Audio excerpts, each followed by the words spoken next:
Okay, here's another problem. Group problem solving one.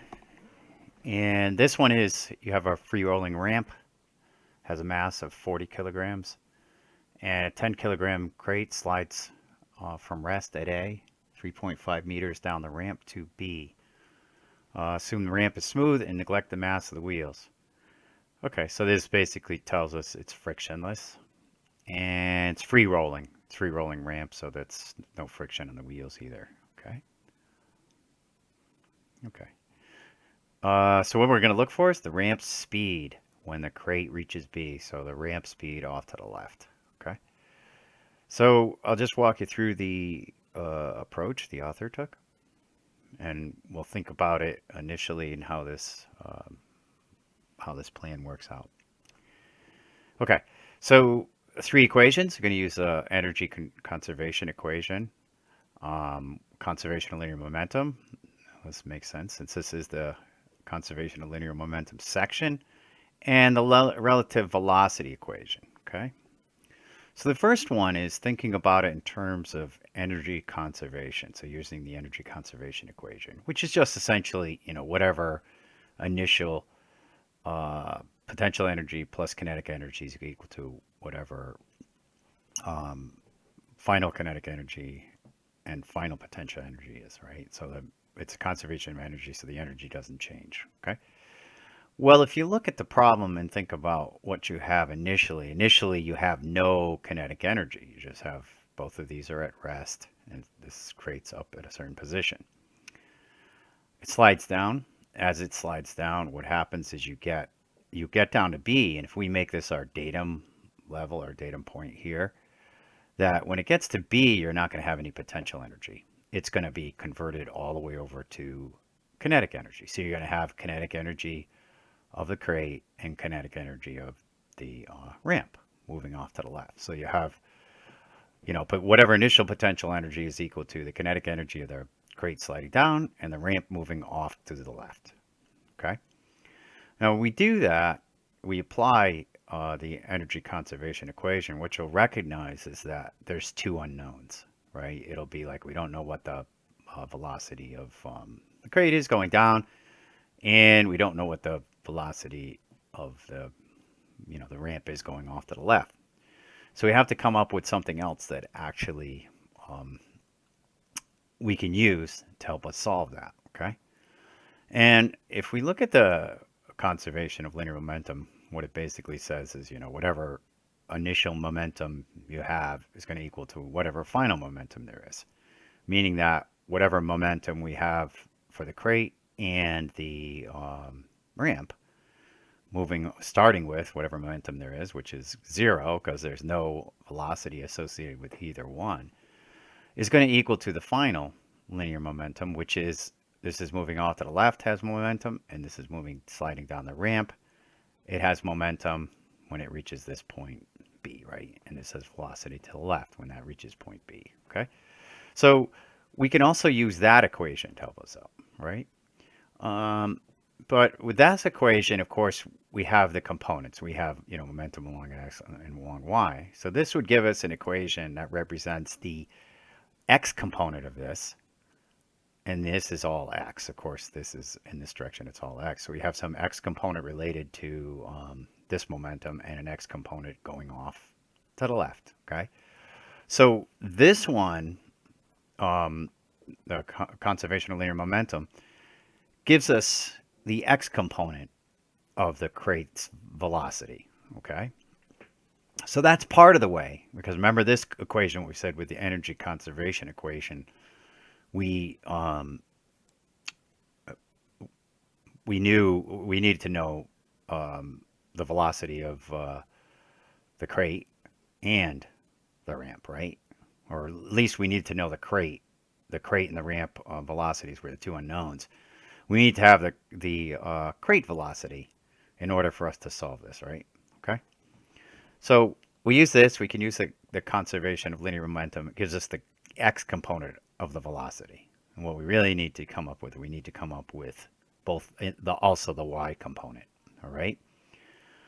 So the way the author approached doing that was also use this other equation, the relative velocity equation. All right. If you use the relative velocity equation, you can also come up with an expression where you're representing the velocity of the crate in the x and y directions as a function of the ramp velocity. Okay? And if we do that, then now all you have to do is you take that ramp velocity and go back to this equation, conservation equation, and substitute in them for that, for the ramp velocity, where you had, put the velocity of the crate in terms of the ramp velocity. And then when you do that, now you can solve for ramp velocity. Okay? So we'll just go through this one. Yeah. Okay, so first thing, conservation of linear momentum. All right? Zero momentum initially, and here's the final momentum of the combination, the summation of the momentums, which is here's for the ramp and here's for the crate.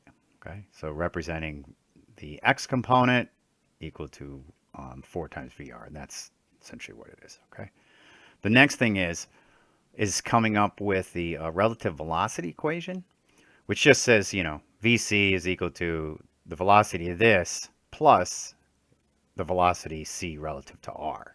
Okay, so you have a velocity of this going down relative to r plus the velocity of this thing moving off to the left gives you the overall velocity of the crate going off to the right, okay, or down and to the right. Okay, these are all vectors.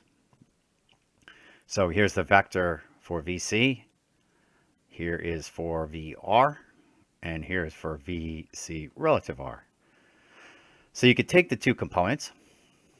You could take the x component, break that out into a scalar equation, and then the y component, break that out into a scalar equation. Okay. Then what you can do is use these equations. So you can actually take, substitute in here for, rearrange this equation and then substitute in for VC relative R in this equation. And then when you did that, you would still have this VCX in your equation. VCX would show up as part of this term. And then you just go up to here, equation 1, and put in 4VR for VCX. Okay? And when you do that, then now you know everything except the VR. You have the only unknown variable is VR. So you can put VCY as a function of VR times the coefficient. So when you did that, you solved it all out, you come out with VCY equals 8.660 VR. Okay? So now we have VCX in terms of VR and VCY in terms of VR. Okay? Which now we can go and apply the conservation of energy equation and solve for those unknowns. Okay? So we start off with, here's our initial kinetic energy, which is 0. It's not moving. Nothing's moving. Our potential energy. So this is the crate, the height of the crate, essentially vertically above the level of point B. Okay. Here is our final kinetic energy of the crate. And here's our final kinetic energy of the ramp. Okay. So here's our VC and VR here, right? Well, both of these are just magnitudes. So this is the magnitude of VC here. VC, so it's the squared of each of the components. Okay. And, or I should say that a little bit differently. It's the individual components squared, right? So this is the component, the x direction component squared and the y direction component squared. Okay. So you're taking and basically splitting up in two parts. So we have kinetic energy associated with its x component and kinetic energy associated with the y component here. Okay. And then we also add to it VC of our VR squared, right? So we substitute in for VCX what we found previously and VCY what we found previously. Okay. And we set the equation up. We already know this quantity. Here's the left-hand side. Here, all of the coefficient times the variable, which we are using, VR squared. So 171.7 divided by 475.0 and then get the square root of that, comes up to be 0.601 meters per second. Okay. So this one took a little bit of work, but it's really essentially starting with this and being able to recognize that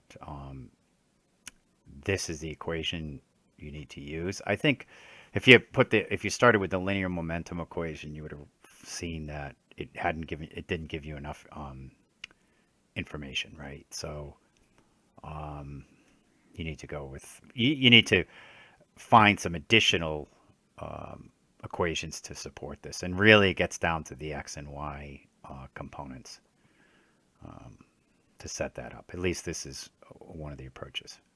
Okay. Okay, I'm going to look at another problem. Problem 2, group problem 2. This one you have rail cars, 2 rail cars traveling in the defined directions. One has 30 megagram mass, the other one has 15 megagram mass. Okay, and what we're going to do is look for the maximum compression of the spring mounted on car A.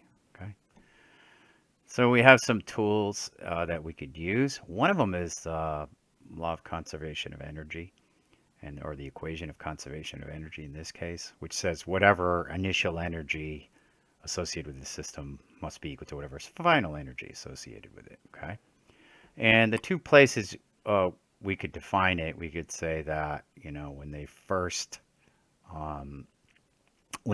strike here, we're going to have kinetic energy associated with this one, kinetic energy associated with this one, but we won't have any potential energy until this compresses all the way.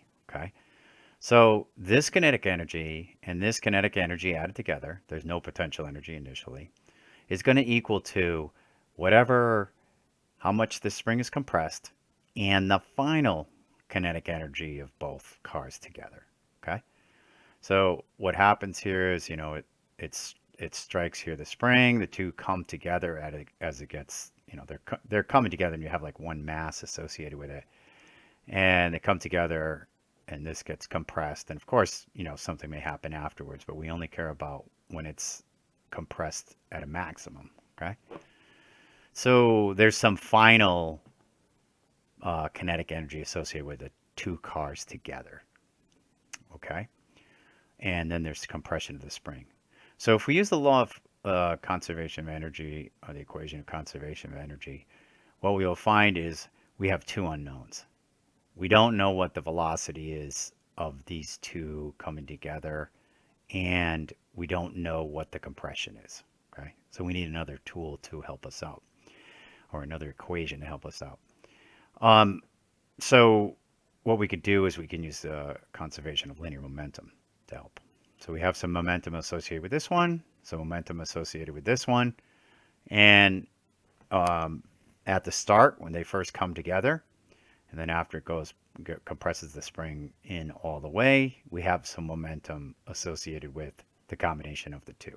Okay, so and the momentum associated with the combination of the two is the mass, the two masses put together, and a velocity off in a certain direction. Okay, so either off to the right or off to the left. Okay, so let's take a look. All right, so first part of this, so we're going to use conservation of linear momentum so that we can find that velocity and the direction. Okay, and then we can use the energy conservation. So once we find that velocity, we can actually apply it into the conservation of energy, or energy conservation equation, in order to determine what that final velocity of the system is in the end. Okay. Okay. So here we go. So here's our initial momentum for A, initial momentum for B.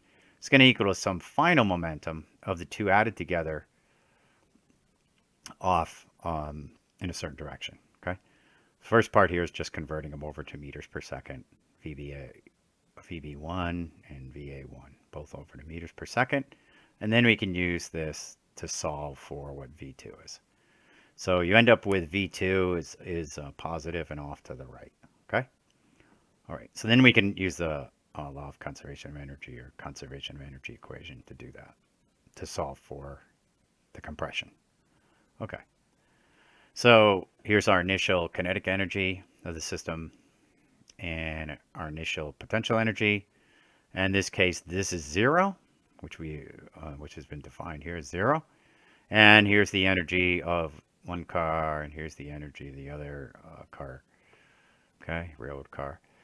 And then we were left with kinetic energy. Oh, sorry, kinetic energy of the whole system, which we substitute in 2.778, which was the velocity of the two put together. Okay, and the mass is this one plus this one. It's both.